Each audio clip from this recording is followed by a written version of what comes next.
नमस्कार प्रिय छात्रों एवं दोस्तों, आप सभी को स्वागत है आपके अपने YouTube channel Chandra online coaching में। आज मैं आपके लिए केमिस्ट्री के मोस्ट इम्पोर्टेंट 44 क्वेश्चन यानी 44 क्वेश्चन इस वीडियो में लेकर आया हूं। मैंने आपके लिए सभी क्वेश्चन सेलेक्टेड लिए हैं और अच्छे लेवल के लिए हैं। अगर आप क्लास 10th में है और हिंदी माध्यम के छात्र हैं तो आगामी बोर्ड एग्जाम के लिए यह वीडियो आपके लिए ज़रूरी है। अच्छे अंक लाने के लिए इस वीडियो को ज़रूर देखें और ध्यान में यह भी रखें कि यह प्रश्न ऑब्जेक्टिव है, लेकिन मैंने 4 विकल्प नहीं दिया। मैंने सभी प्रश्नों का जवाब केवल एक शब्द या एक वाक्य में देने जा रहा हूं। तो यह जो है हमारा NCERT most BBI objective question है और क्लास 10th के साइंस है, केमिस्ट्री है। ऑब्जेक्टिव सवाल जो होते हैं जो बार बार पूछते हैं और एनसीईआरटी से रिलेटेड हो, यानी इस वीडियो में मैं लेकर आया हूं और 44 प्रश्न को जवाब आपके सामने प्रस्तुत कर रहा हूं। तो मेरा पहला प्रश्न है कि प्लास्टर ऑफ पेरिस का आणविक सूत्र लिखे। अब प्लास्टर ऑफ पेरिस है यहाँ और इसका आणविक सूत्र लिखना है। तो यह जो है प्लास्टर ऑफ पेरिस का आणविक सूत्र क्या होता है, तो याद रखना है इसका सही जवाब होगा CaSO4 इंटू हाफ H2O, यानी आधा जल हुआ, H2O आधा है 1/2 और CaSO4। तो आप जानते हैं कि प्लास्टर ऑफ पेरिस का जो उपयोग किया जाता है वह जो है हड्डी टूट जाता है या मूर्ति के सांचे जो बनाते हैं, मूर्ति के सांचे, उसमें हम इसका उपयोग करते हैं। प्रश्न संख्या मेरा दूसरा है कि विरंजक चूर्ण का आणविक सूत्र लिखे। अब विरंजक चूर्ण है, आणविक सूत्र यानी क्या, उसका अनुसूत्र क्या होता है, तो इसका आणविक सूत्र होता है CaOCl2। अगर दूसरा कहीं कहीं ये भी दे देता है कि CaOCl, फिर Cl दे दिया, इसको हम इसमें गुना करेंगे तो Cl एक अंदर भी है एक बाहर है, तो यह Cl2 हो जाता है। CaO इसमें भी है, CaO इसमें भी है। तो यहाँ देखिए ये विरंजक चूर्ण का आणविक सूत्र है। दोनों सही है, ये भी सही है, ये भी सही है। प्रश्न संख्या 3 चलते हैं कि प्रश्न संख्या 3 कहता है कि संगमरमर का रासायनिक सूत्र लिखे। संगमरमर एक पत्थर का नाम है, कीमती पत्थर होता है, जैसे ताजमहल जो है संगमरमर से बना है। तो इसका कहता है रासायनिक सूत्र बताइए। तो इसका रासायनिक सूत्र होगा CaCO3। अगर इसको हम रासायनिक नाम अगर पूछता तो हम लिख देते कैल्शियम कार्बोनेट। ये रासायनिक नाम हो गया इसका, कैल्शियम कार्बोनेट। कैल्शियम कार्बोनेट क्या नाम हो गया, संगमरमर का रासायनिक नाम हुआ। ये रासायनिक सूत्र हो गया कैल्शियम कार्बोनेट यानी CaCO3। प्रश्न संख्या मेरा अगला है, 4 की तरफ बढ़ते हैं। नमक का रासायनिक नाम एवं सूत्र, यानी उसका रासायनिक नाम भी पूछता है, सूत्र भी है। कभी सूत्र पूछ देता है, कभी सिर्फ रासायनिक नाम पूछ देता है। तो नमक जो हम खाते हैं वही है, सॉल्ट उसको अंग्रेजी में बोलते हैं। तो इसका रासायनिक नाम हो जाएगा sodium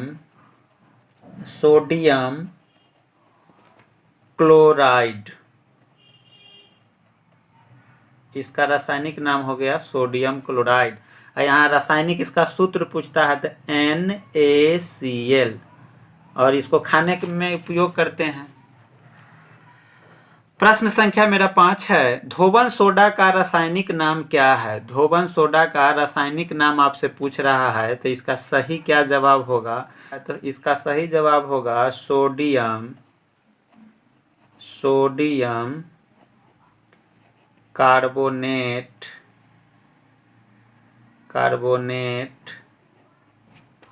hydrate. Sodium carbonate hydrate, इसका रासायनिक नाम हो गया। अगर सूत्र पूछता तो हम सूत्र इसका क्या लिखते थे, Na2CO3 10H2O। तो यहाँ जो है सोडियम कार्बोनेट हाइड्रेट जल होने के कारण हो गया। तो यहाँ एक शब्द छूट रहा है, डेका हाइड्रेट। डेका का मतलब होता है 10, हाइड्रेट का मतलब हुआ जल। 10 गुना जो जल होता है, 10 भाग जल है, इसलिए डेका हाइड्रेट पढ़ेंगे। सोडियम कार्बोनेट और उसमें डेका हाइड्रेट जुट गया। प्रश्न संख्या 6 की तरफ चलते हैं। तो प्रश्न संख्या 6 जो हमारा है वह है, धोबन सोडा का रासायनिक सूत्र लिखे। तो अभी ऊपर लिख दिए हैं इसका सूत्र। ऐसे रासायनिक सोडा का नाम ही लिखना था, इसमें सूत्र भी लिख दिया, तो इसी चीज़ को हम नीचे लिख रहे हैं इसका सही जवाब होगा NaCO3 इंटू 10H2O। तो Na2CO3 और 10H2O, इसको हम रासायनिक सूत्र हो गया ये किसका, तो धोबन सोडा का। और धोबन सोडा का रासायनिक नाम क्या है, सोडियम कार्बोनेट डेकाहाइड्रेट। याद रखेंगे कि इसका सही जवाब क्या होता है। अब मेरा प्रश्न संख्या 7 है। यहाँ कह रहा है कि लाफिंग गैस जो है इसका सूत्र लिखने के लिए कहता है। तो लाफिंग जो होता है, laughing gas LAUGHI, laughing gas. तो लाफिंग गैस जो हुआ इसका मतलब हुआ हंसने वाला गैस, यानी हंस गैस। हंस गैस का मतलब हुआ हर्ष गैस, यानी हंसने वाला गैस।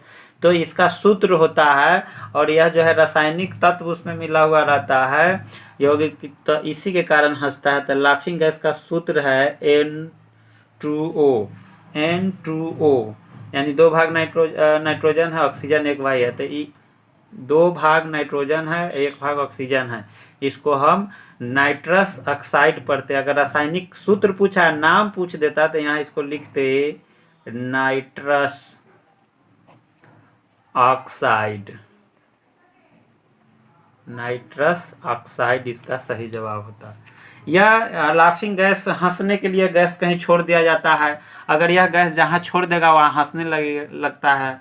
अगर जहाँ छोड़ दे, अगर आपके पास भी अगर यह गैस छोड़ दिया जाए, laughing gas N2O nitrous oxide, तो आप भी हंसने लगेंगे, ना चाहते हुए भी आपको हंसना पड़ेगा।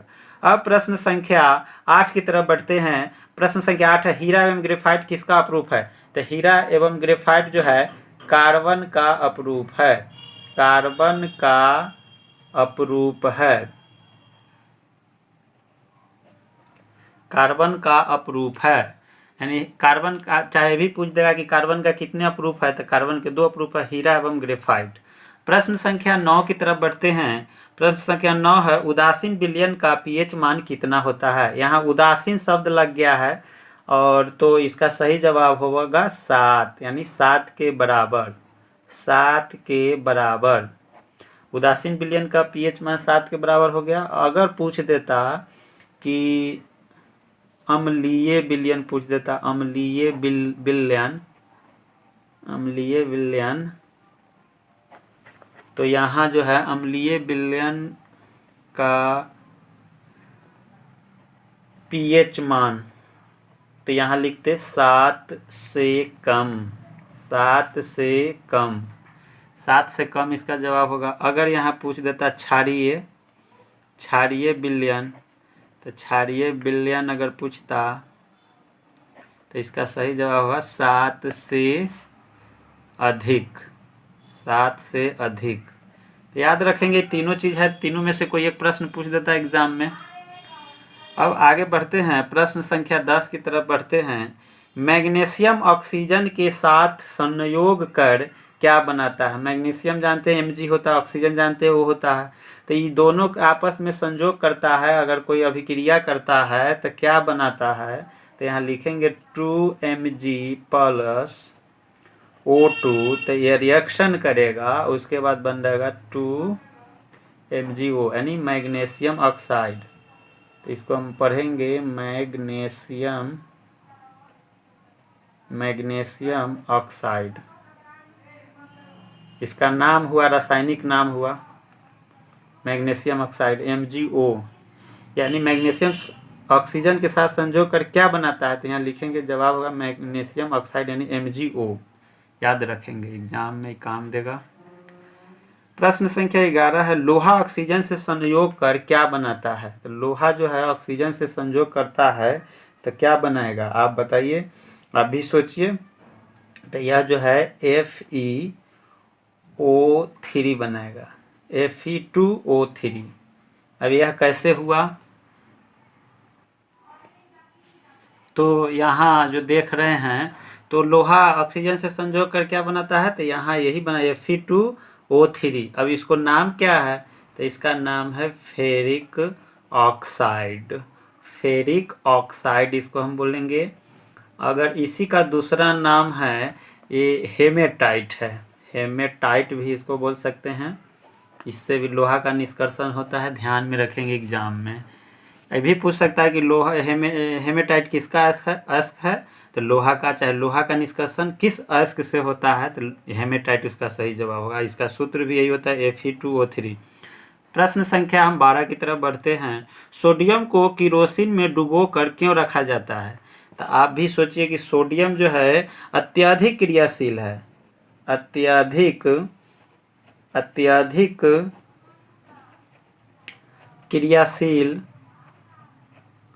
क्रियाशील होने के कारण क्या करते हैं, इसे हम किरोसिन तेल में डुबो कर रखते हैं। और नहीं तो यह ऑक्सीजन से संयोग कर लेता है, ऑक्सीजन से संयोग कर लेता है और उसके संपर्क में आता है तो इसमें स्वतः आग पकड़ लेता है। तो इसलिए हम किरोसिन तेल में डुबो कर रखेंगे तो ये ऑक्सीजन के कांटेक्ट में नहीं आएगा, तो इससे क्या होगा कि आग नहीं पकड़ेगा और जो है हमारा आग घट दुर्घटना से बच जाएंगे, क्योंकि यह जो है ऑक्सीजन के संपर्क में आता है और इसमें स्वतः आग पकड़ लेता है। प्रश्न संख्या 13 की तरफ बढ़ते हैं। तो प्रश्न संख्या 13 है कि दूध से दही बनाना कैसा परिवर्तन कहलाता है? तो यहाँ परिवर्तन की बात हुई है और दूध से दही बन गया है।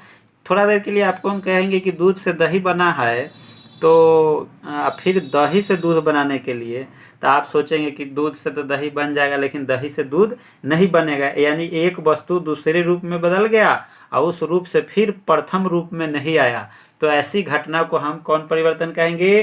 तो यह जो है रासायनिक परिवर्तन है। यह रासायनिक परिवर्तन इसको हम बोलेंगे।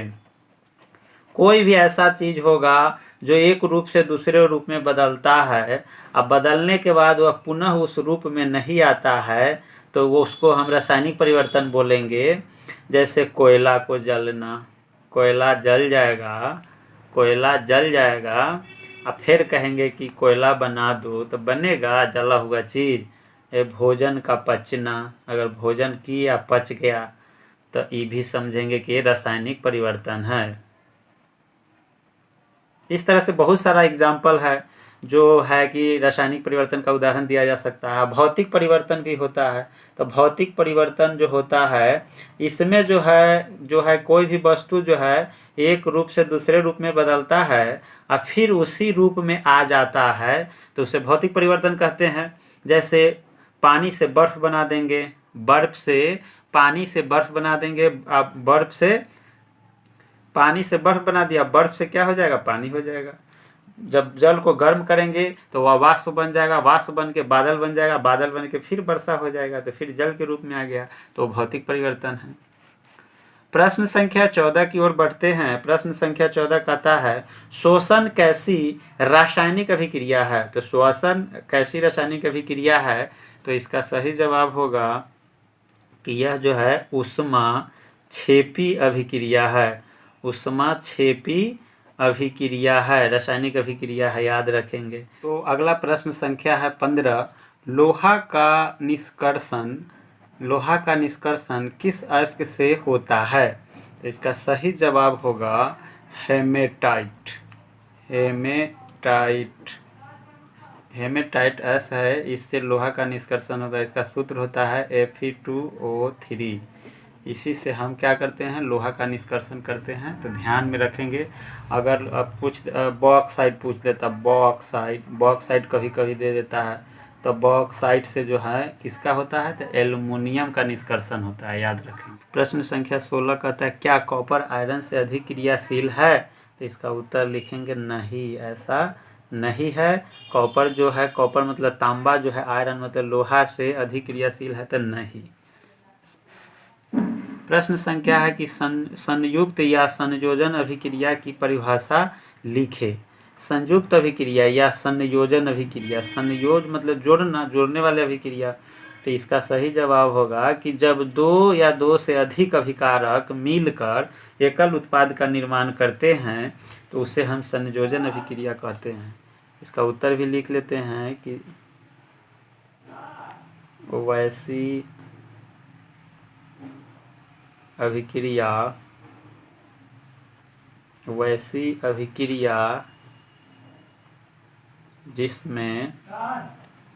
दो या दो से अधिक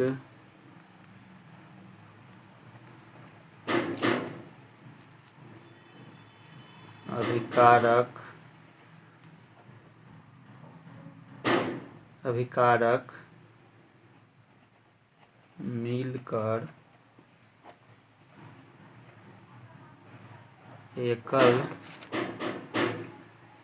उत्पाद का निर्माण करता है, उसे संयोजन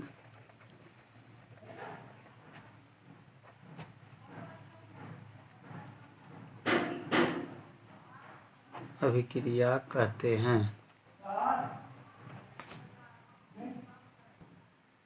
प्रश्न संख्या 18 की तरफ बढ़ते हैं। क्या होता है जब लाल तप्त लोहे पर जल वाष्प प्रवाहित किया जाता है? इसको समीकरण लिखने के लिए भी कहता है। यह सभी प्रश्न जो हम बता रहे हैं, यह जो है एक अंक या एक वाक वाले या एक अंक या कभी कभी 2 अंक में भी काम देगा। तो आप इसको ध्यान से समझेंगे। ऑब्जेक्टिव को आप सब्जेक्टिव भी समझ सकते हैं, कभी कभी ऑब्जेक्टिव भी सब्जेक्टिव में हेल्प मिल जाता है लिखते समय, तो ध्यान रखेंगे। तो यहाँ कहता है कि जब गर्म लोहा रहता है और उस पर जल वाष्प करेंगे, प्रवाहित कर देंगे, तो क्या हो जाता है, समीकरण के माध्यम से बताना है। तो Fe3O4 यानी लोहा को हम, तो ई होगा Fe2O3 बनता है एवं H2 गैस निकलती है। H2 गैस निकलती है।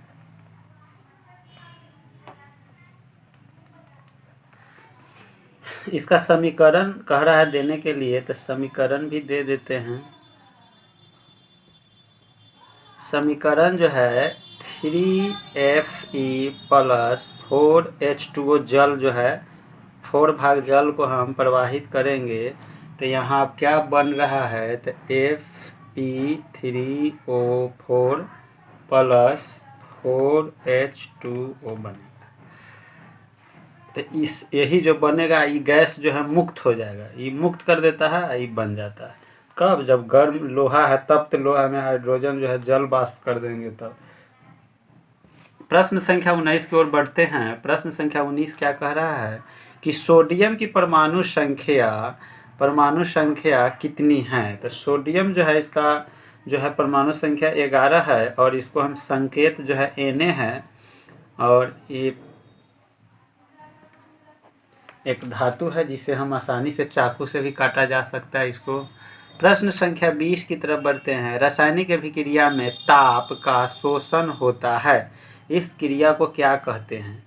यानी कोई रासायनिक अभिक्रिया है, ठीक, उसमें ताप का शोषण होता है, यानी जो टेम्परेचर है उसका शोषण कर देता है, यानी उससे एक तरह से नुकसान करता है, तो इसे अभिक्रिया को क्या कहेंगे?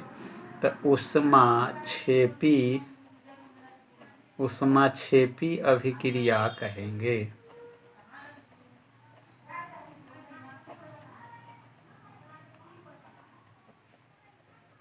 याद रखें, रासायनिक अभिक्रिया में ताप का शोषण होता है, इस क्रिया को क्या कहते हैं? तो ऊष्माक्षेपी अभिक्रिया कहते हैं।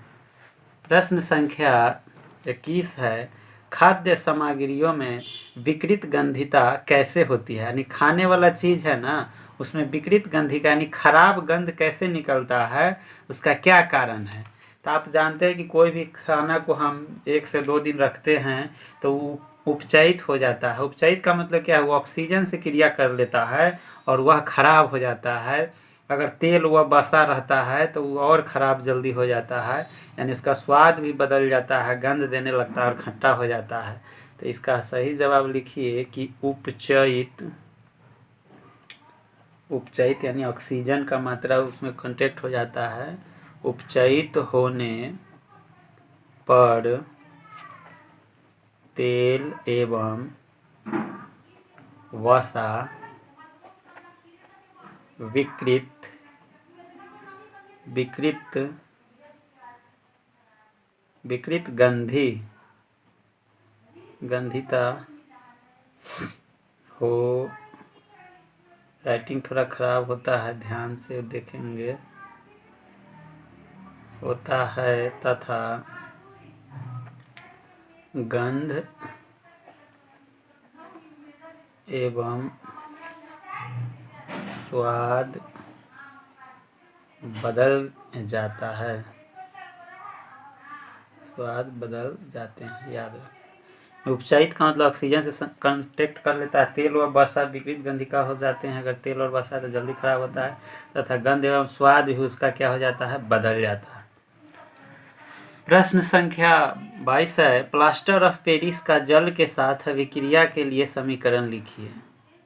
तो इसका जो है प्लास्टर ऑफ पेरिस का पहले सूत्र लिखेंगे और जल से अभिक्रिया करवाएंगे। तो प्लास्टर ऑफ पेरिस का सूत्र होता है CaSO4 हाफ H2O, और इसको हम जल से अभिक्रिया कराएंगे। तो जल से अभिक्रिया करेंगे तो 1/1 H2O जल से अभिक्रिया कराएंगे तो CaSO4 इंटू 2H2O हो जाएगा। इसको हम जिप्सम बोलते हैं, जिप्सम।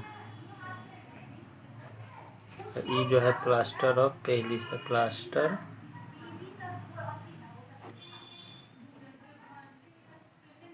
प्लास्टर ऑफ पेरिस इसको बोलेंगे।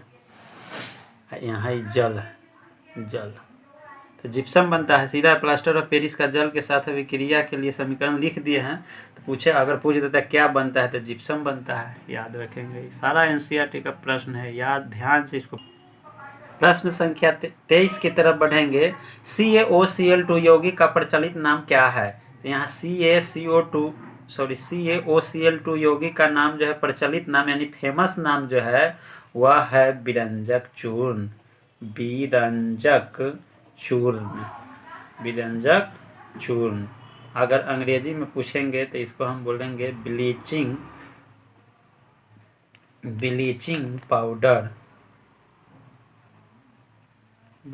पाउडर। आगे प्रश्न संख्या 24 है, उस पदार्थ का नाम बताइए जो क्लोरीन से क्रिया करके विरंजक चूर्ण बनाता है। शुष्क बुझा हुआ चूना है।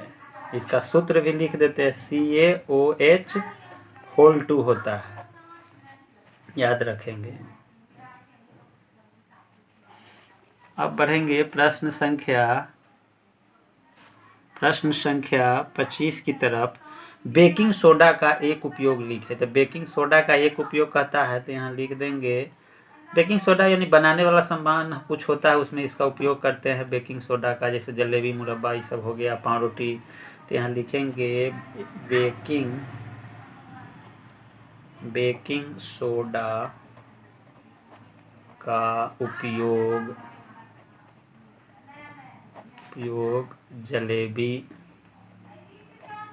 जलेबी, मुरब्बा,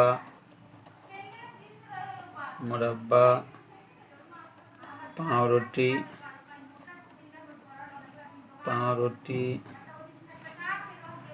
ब्रेड अगर बनाते हैं, नहीं तो इससे क्या होता है कि फूल जाता है कोई भी चीज़ ज़्यादा, और अच्छा मुलायम सॉफ्ट हो जाता है, इत्यादि में इसका उपयोग हम करते हैं, याद रखेंगे। प्रश्न संख्या 26 है कि ध्वनिक सोनरस, अंग्रेजी में सोनरस बोलते हैं, हिंदी में ध्वनिक किसे कहते हैं? तो आप जानते हैं कि कोई भी धातु को जब टकराते हैं ठोस चीज़ से, तो वह जो ठोस चीज़ से टकराने के बाद जो है क्या करने लगता है, आवाज़ उत्पन्न होने लगता है, उसे हम ध्वनिक कहते हैं। तो इसका परिभाषा लिख ही देते हैं। जो धातुएं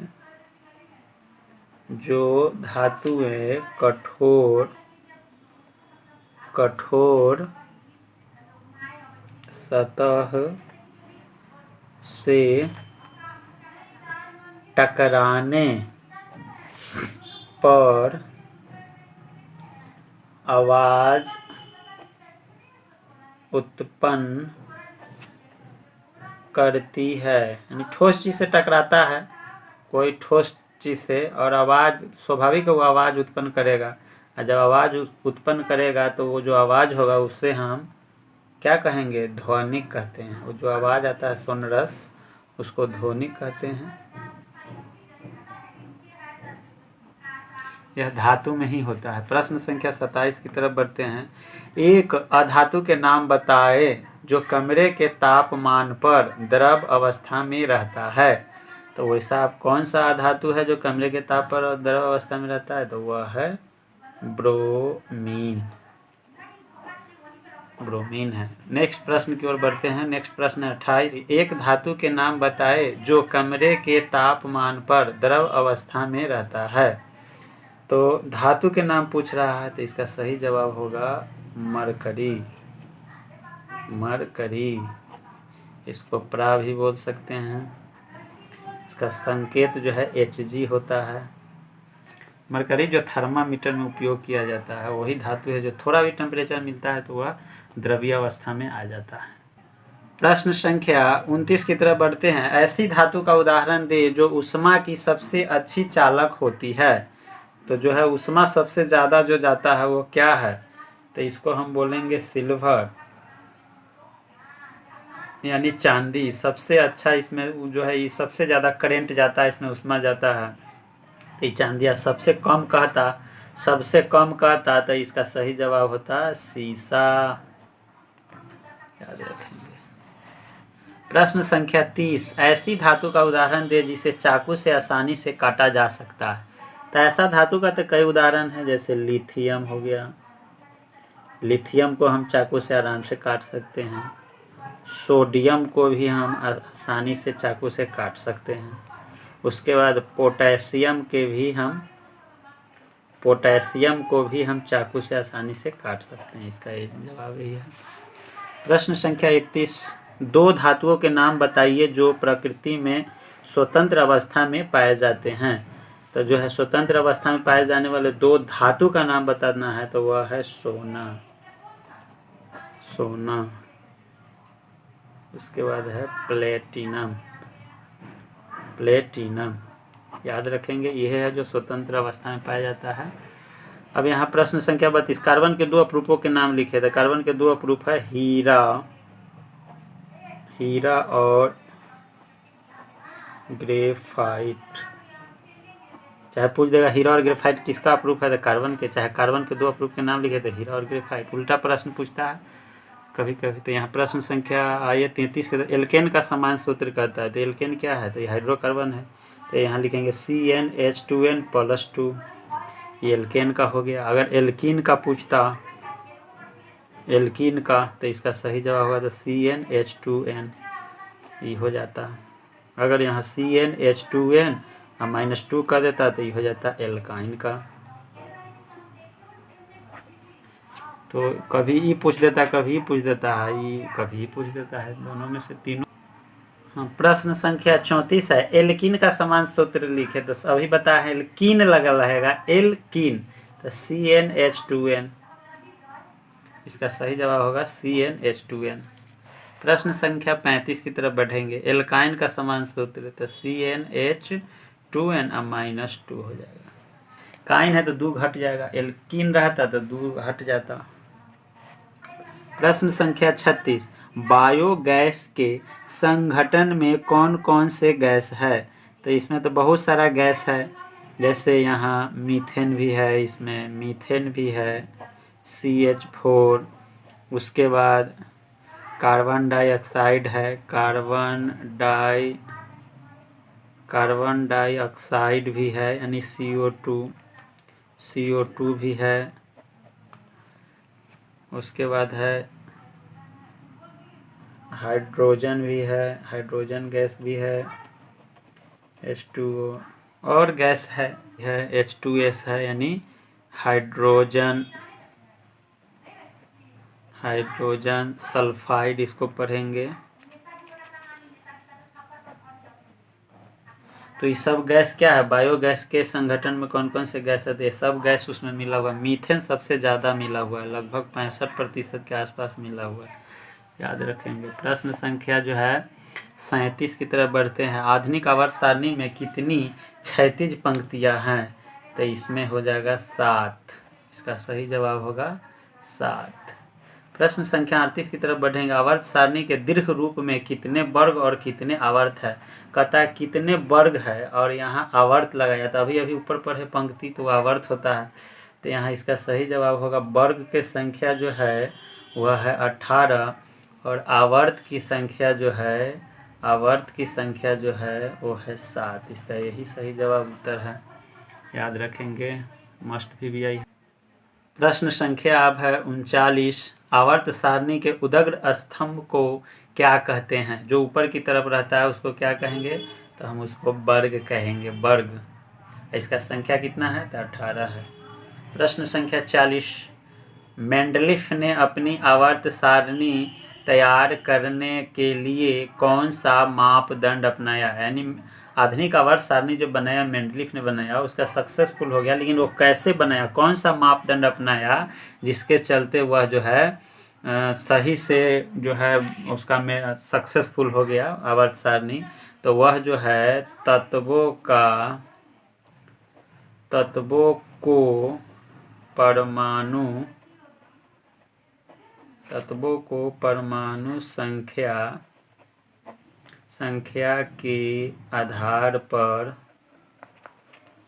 के आधार पर सजाया।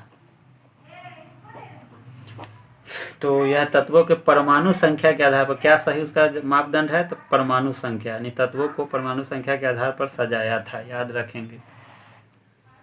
41 नंबर प्रश्न है। एक निष्क्रिय गैस का नाम लिखिए। तो ऐसे तो बहुत सारा निष्क्रिय गैस है, यहाँ के हीलियम भी है, नियॉन भी है, उसके बाद जो है आर्गन भी है, जिनॉन भी है, क्रिप्टन भी है। तो कोई एक लिखने के लिए कह रहा है, तो सब निष्क्रिय गैस। इसके बाहरी कक्षा में 8 इलेक्ट्रॉन रहता है, फुल रहता है, इसलिए निष्क्रिय गैस कहते हैं इसको। प्रश्न संख्या 42 है। आधुनिक आवर्त सारणी में आवर्तों की संख्या कितनी है? तो आवर्तों की संख्या जो है इसमें 7 बताया गया है, आवर्तों की संख्या 7 बताया गया है। प्रश्न संख्या 43 की तरफ बढ़ेंगे। कहता है आधुनिक आवर्त सारणी में तत्वों के वर्गीकरण का आधार क्या है? इसका आधार क्या है? तो इसका आधार है परमाणु संख्या।